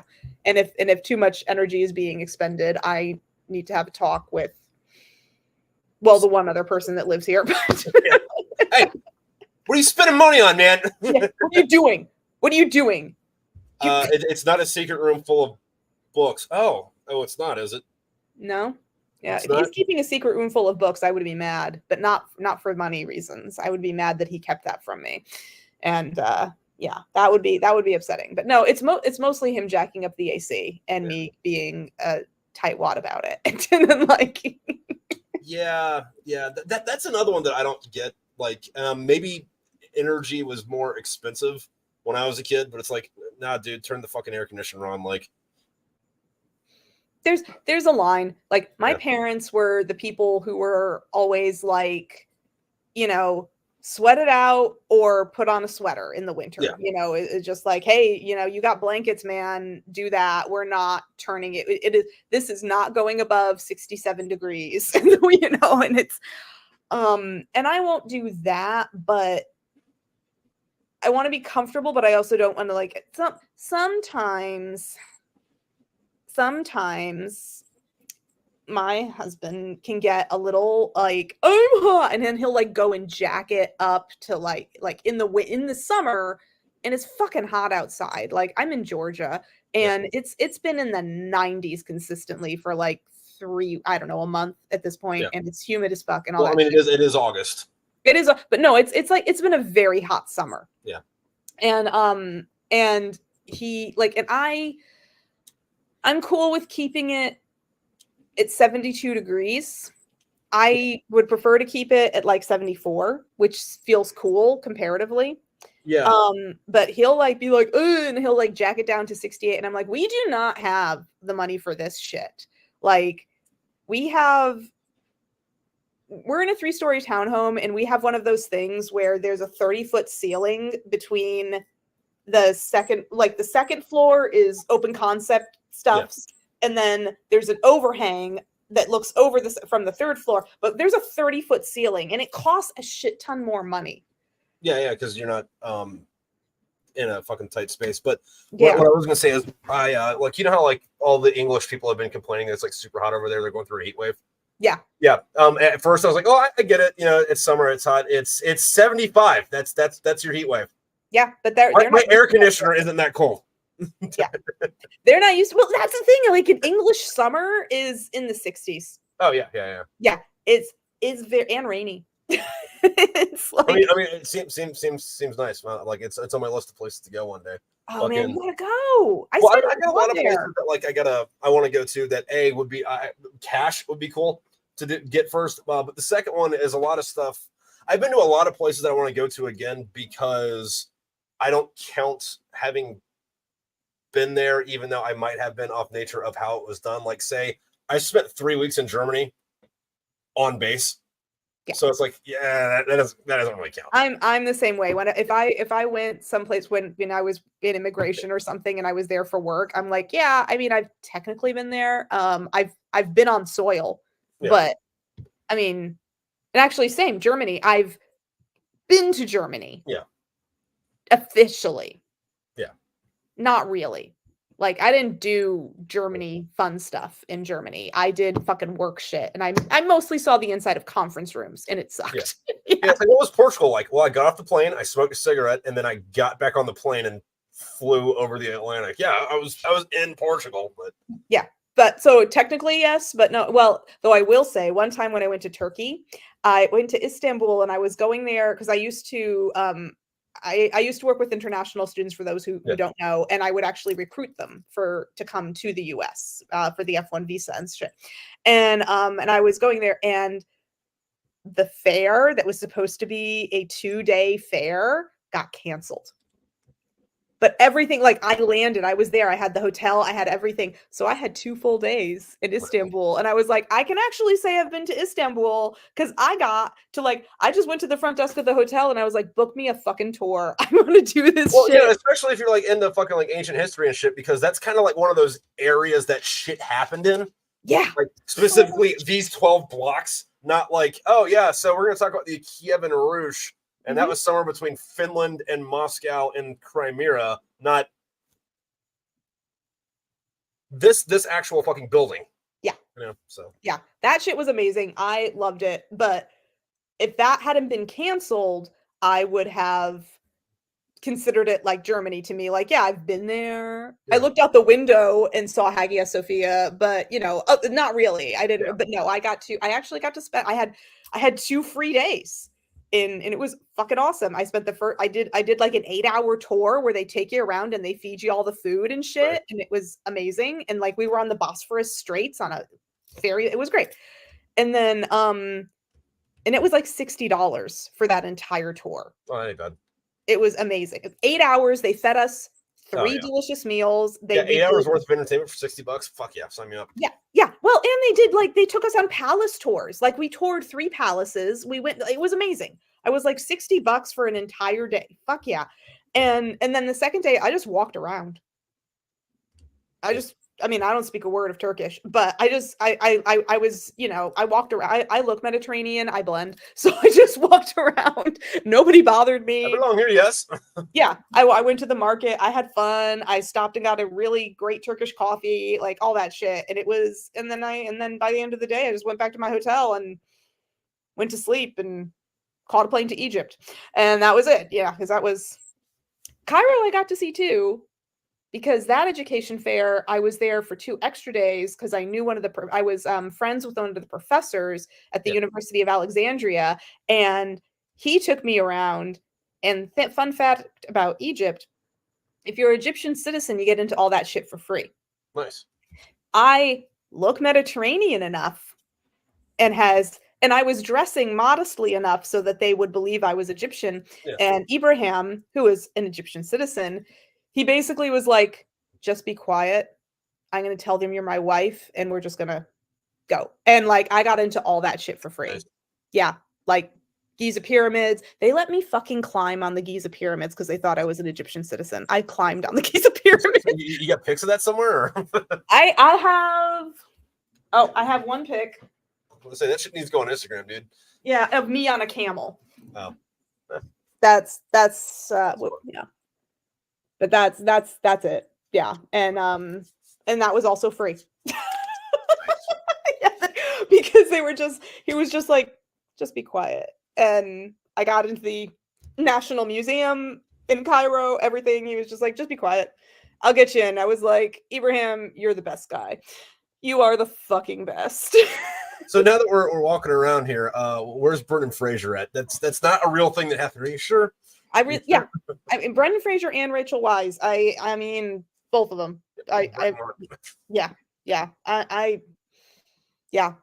fucking love. I mean, I'm sure you've seen the memes on the internet about like how the Mummy awakened so many people's sexuality in so many different ways, and I'm like, honestly, Yeah.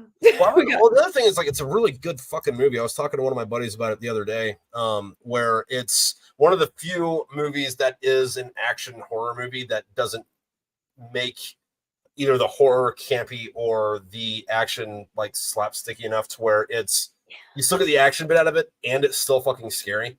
Because like it's brilliantly written. Yeah. And it's funny. It's genuinely funny at the same time. Yeah. Yeah, it's great. It's a great fucking movie. It really is. It's one of the most honestly, it's a film. It's one of those films that you like. I'll watch it anytime. Yeah.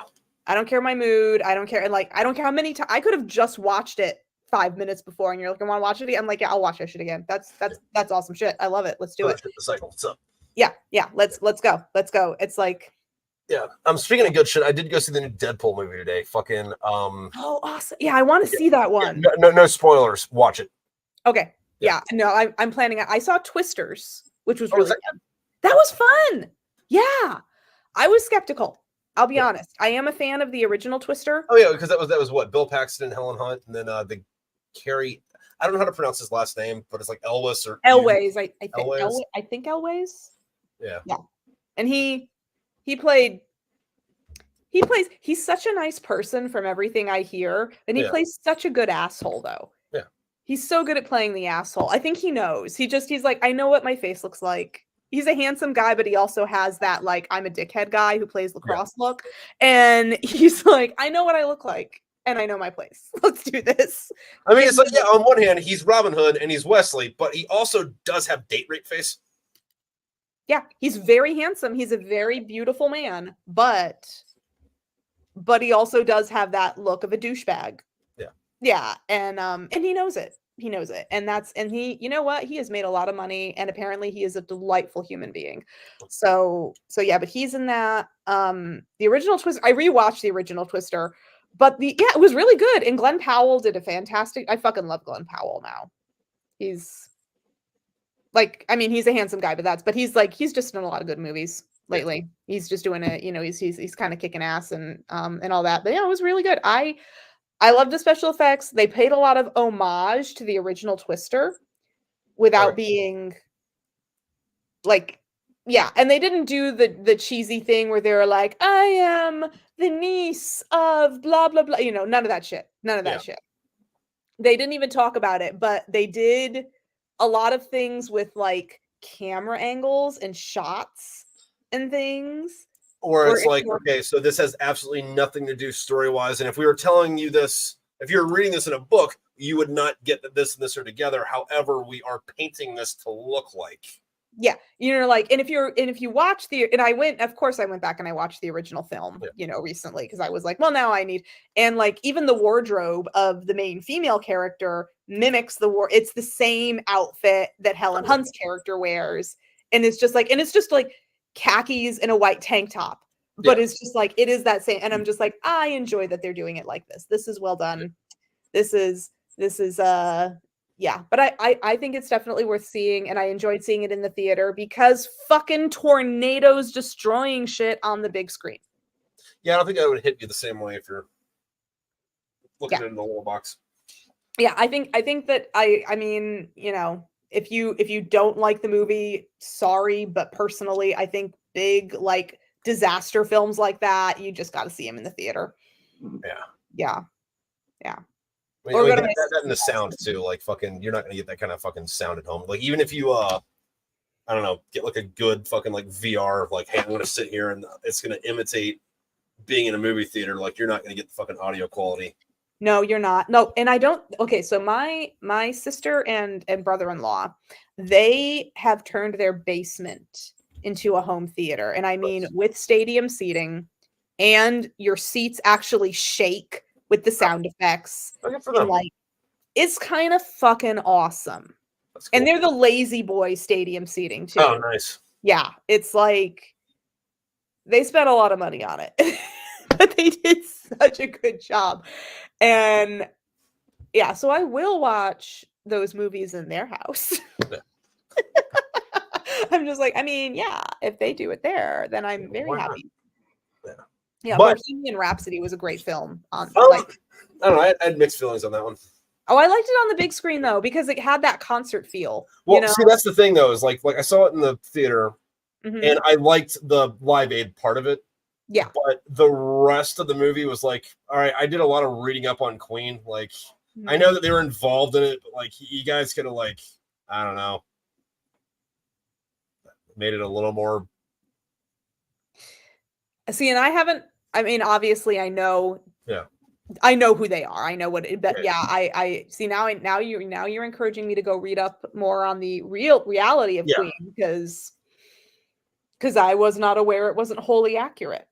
Yeah, I mean, it's not like super off, but it's enough to where it's like, what are you doing here, buddy? Like, fucking Freddie Mercury didn't have any signs of like AIDS until like years after fucking Live Aid. And in the movie, they made it seem like that's something he was struggling with and like overcame to do this concert. It's like, yeah, I get it for the sake of the movie, but like, he had other shit going on in his life that could have been that. But all right, cool. Let's make it about AIDS. Got it.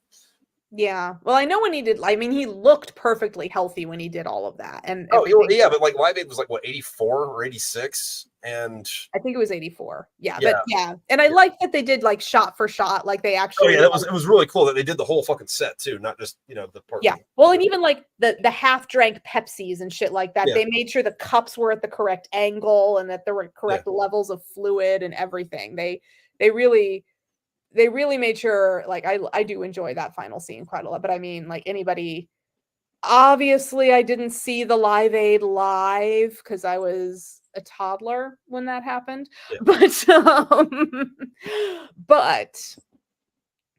I have seen the Live Aid video, the real one, like so many times, and it's so fucking good. Like that whole concert. Like they got, I liked the casting in it where they got people that actually fucking looked like him. You know, and like I like Rami Malek. Yeah, I love Rami Malek. Yeah. Well, and I love, and another thing that made me just like, the internet's so fucking stupid. And they were like, I got a white guy to play Freddie Mercury. Is like, that guy's Egyptian. Yeah, and Freddie Mercury was fucking Palestinian, or no, he was I knew he grew up in Zanzibar, but he grew up in Zanzibar. Yeah, I think he was like North African, I think. Yeah. Of descent. I'd have to look it up, but he was not white either. But they got an Egyptian guy to play Freddie. So not the same country, but similar. Like for the sake of movies, you can switch out Tunisians and fucking Moroccans. Like exactly. There's gonna be 5 people that notice, and 2 of those people are gonna care.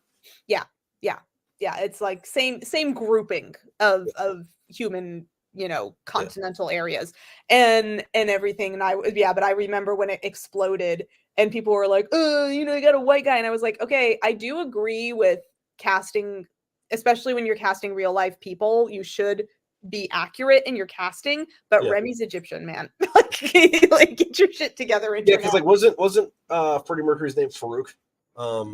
Yes. What was his last name? I don't remember his last name, but his first name was Farouk. Yeah, and he was a Zoroastrian. Like his family is Zoroastrian. Yeah. You don't ever fucking hear about that anymore. Nope. People don't even know that is a fucking religion. Like people think if they know about it, a lot of them think that died out like 300 years or 3,000 years ago, right? No, and it is an ancient religion. I'm not sure if it's older than Judaism, but it's up there with Judaism. I know it's at that age-ish because there is this is like apocryphal, but like the 3 wise men that went to go meet Jesus when he was a baby are supposed to be Zoroastrian. Yeah, they were following the star. Yeah, for that. Yeah, they say, and but it predates all Christianity. Yeah. That's it's a very old religion, and there are still Zoroastrians that practice today, like Freddie Mercury's family. And like when he died, I think he was buried.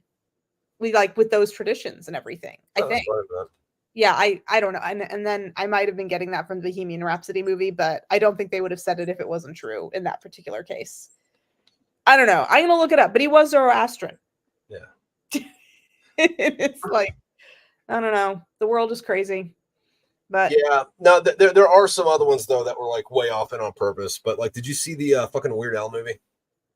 No, is that one good? So it's 100% accurate.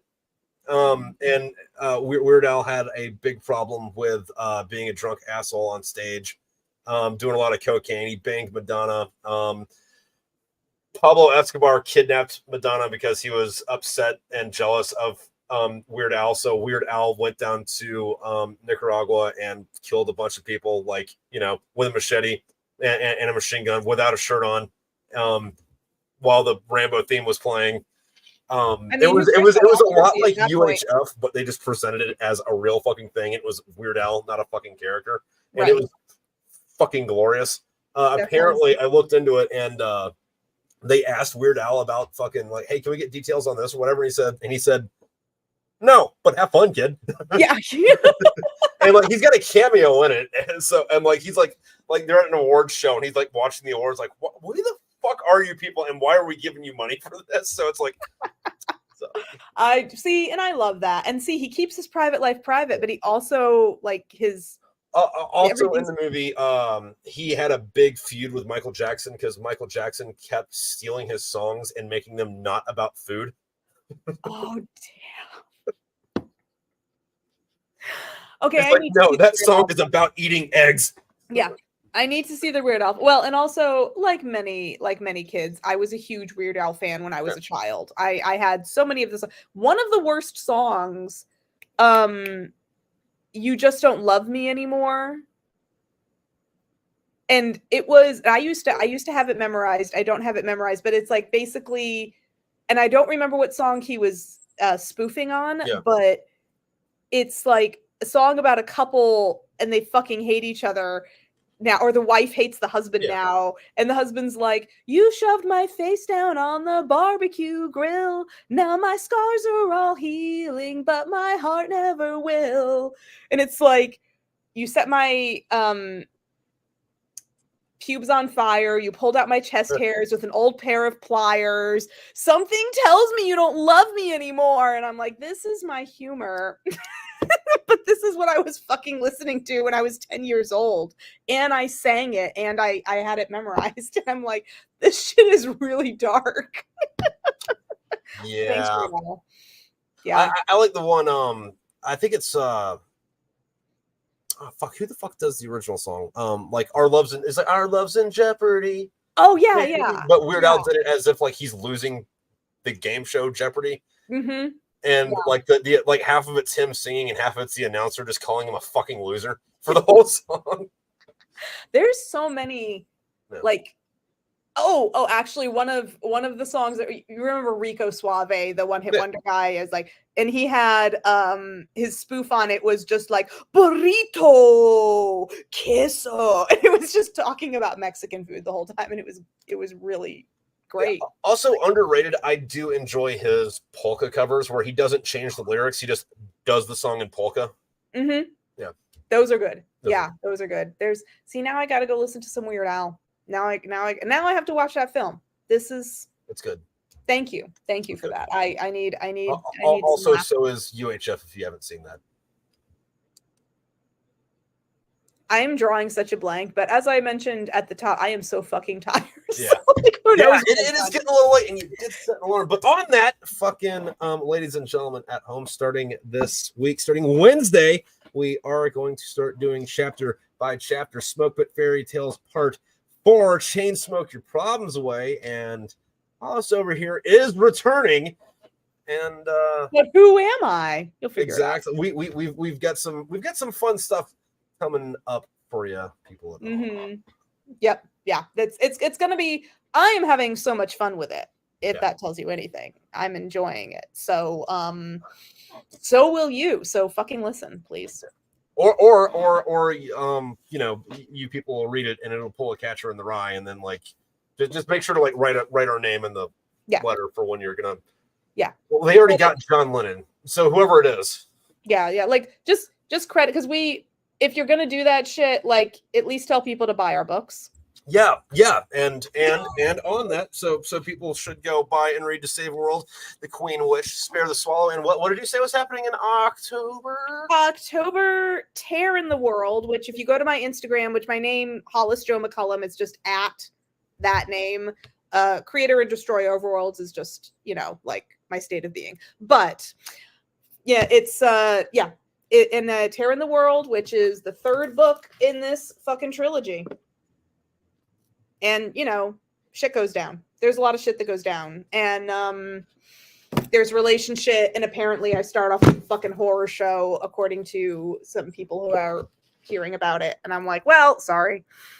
Hey, look, if you don't like that kind of spice, stay out of the book kitchen. I mean, I'm bringing the drama. Yeah, what else do you want? Fucking go read the back of a fucking mayonnaise packet if you don't want fucking good shit. Thank you. Yeah. It's I create a problem that needs solving right away. I lull you into a false sense of security at chapter 1, and then bam, I hit you. And then just like my cat on the stairs. Yeah. Right when you walk by. Just like bat that glass of water right off that table. We don't need that shit at all. And that's what I do. And I kind of turn it. And I'm enjoying it. And I'm gonna get that shit typed up. And we're gonna do October, and it might be October 31st, but it's happening. Good. Yeah. And listen to the audiobook, for fuck's sake. It's really good. Yeah, we're having a fun time with that. People, the people on Patreon are digging the fuck out of it, and you guys start to be able to hear it just for free over here on YouTube. Right? I mean, a little later, but that's okay. Yeah. Good things are worth waiting for free. And then comment and tell us what you think, and like, you know, and there's probably a bloopers reel, maybe. I don't know. Yes. You might. I don't know how much editing you have. You do well, I mean, I think on Patreon we're up to chapter 15, I think, or 16. Okay. So we're moving ahead on that end, because I put them on Patreon as soon as I get done with them, and then it's like just on the schedule over here. So I think we're 3 or 4 months ahead over on Patreon. Okay. And then since that book's 40 fucking chapters long, I think it's gonna wrap up in June. Yeah. Only 40 chapters, Trip. I mean, no. Talk to me when you have 50 chapters. All right. Lady, do you have anything for the people at home then? No, please buy my books. I'm gonna actually let's just do a little carousel. Like here's Spare the Swallow. That's an origin story. Whoop. And then the continuation is Ignited, which is short. Look at that shit. This is like 200 you can pages. knock that out in an afternoon. You can knock it out in an afternoon, and it is chock full of like fighting. It's historical fantasy. This one has to do with the Roman conquest of Britain, but told from the perspective of the Catavolani, who are a native tribe of Britain. So there's that, and then you got To Save a World and The Queen Witch, award fucking winning. I entered both of these books in the same fucking contest, thinking I was stacking my odds, and they both placed. Nice. Also, to those of you home, this is a brag. I got the old ones. You can't buy these anymore. Fuck you.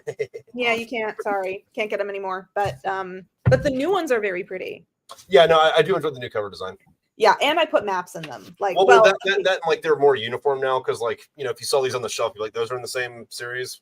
Well, and I did redo. So I've redone the cover of To Save a World so many fucking times, like because I redid the cover of that's the original. Yeah. Before I was planning on making it a series, and then people read it and they actually was like, "Cool, what happens next?" And I was like, "Oh shit, I got a series on my hands." Yeah. And so then I did The Queen Witch, and I redesigned the cover of To Save a World to match the cover you have. And then I was like, I can do better than this. And I did. But now I'm done. Now I'm fucking done. And other lies I tell myself. Yeah, I'm done with these covers. I'm done redesigning them, and now I have a fucking template, and it makes everything easier. And Terror in the World, if you want to see, I did their cover reveal for that a couple weeks ago. So go to my Instagram. And yeah, that's buy my books, please. I'm really good at writing. I have great reviews. I concur with that. She is. I've read them. Thank you. I try hard. And Tripp is excellent at writing, and I love his shit. So I wish I had more time to read it. Well, hey, I mean, there's a way to do it. and I actually have been listening to it on YouTube too while I'm working, but from home.